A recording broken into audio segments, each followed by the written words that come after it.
ইসলামী ব্যাংকের পরিচালনা পর্ষদের দায়িত্ব গ্রহণ করেছেন বাংলাদেশ ব্যাংকের নির্বাহী পরিচালক ও নবনিযুক্ত প্রশাসক জহির হোসেন।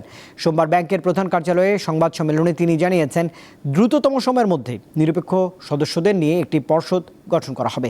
এদিকে ইসলামী ব্যাংকে তারল্য সংকট থাকায় আজও চাহিদা অনুযায়ী টাকা উত্তোলন করতে পারেননি এই ব্যাংকের গ্রাহকরা।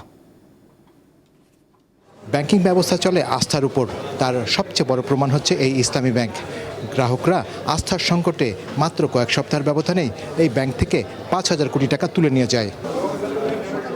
এই অবস্থায় বাংলাদেশ ব্যাংক গত রোববার ইসলামী ব্যাংকের পুরো পরিচালনা পর্ষদ ভেঙে দেয়। আমানতকারীদের স্বার্থ, ব্যাংকের স্থিতিশীলতা এবং ব্যাংক কোম্পানি আইন অনুযায়ী এই সিদ্ধান্ত নেওয়া হয়। এই আদেশের মাধ্যমে ব্যাংকটির চেয়ারম্যান খুরশিদ আলম সহ সকল পরিচালকের নিয়োগ বাতিল হয়ে যায়। এমন প্রেক্ষাপটে বোর্ডের যাবতীয় ক্ষমতা ও দায়িত্ব দেয়া হয়েছে বাংলাদেশ ব্যাংকের নির্বাহী পরিচালক জহির হোসেনকে।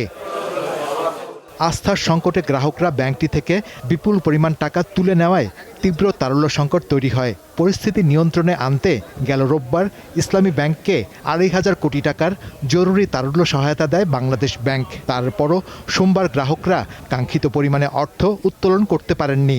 হয়তো অনেকে 5 লাখ আনছে, 6 লাখ আনছে, তারা হয়তো পাচ্ছে না, কিন্তু যারা কম তারা হয়তো কিছুটা পাচ্ছে। আমার শাখা হচ্ছে রামপুরাতে, আমার এই শাখায় অ্যাকাউন্ট, এখান থেকে টাকা দিচ্ছে না।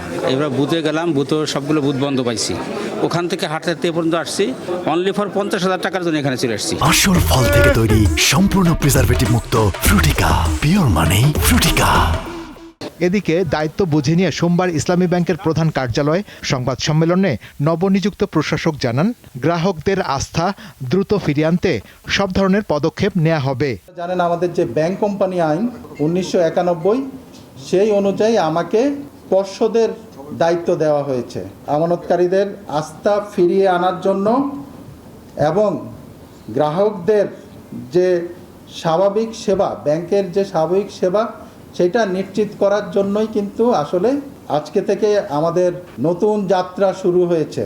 বিশ্লেষকরা বলছেন, গ্রাহক স্বার্থেই ব্যাংকটি সঠিকভাবে পরিচালনা করতে হবে। তা গ্রাহকদের স্বার্থ রক্ষা করার জন্য তারা গ্রাহকদের আপনার টাকা উত্তোলন এবং টাকা জমা দেওয়া এইগুলো যাতে ঠিকমতো চলে, সমস্ত ব্যাংকিং সার্ভিস যাতে গ্রাহকরা ঠিকমতো পায়, এই সমস্ত দিকে তাদের নজর রাখতে হবে। এছাড়া গ্রাহকরা কিভাবে ব্যাংকের প্রতি আস্থা ফিরে পাবে সেই ব্যবস্থা নেওয়ার পাশাপাশি এস আলমের পাচার করা অর্থ ফিরিয়ে আনার দাবিও জানান ব্যাংক সংশ্লিষ্টরা। শাহরিয়ার ইমন, দীপ্ত সংবাদ, ঢাকা।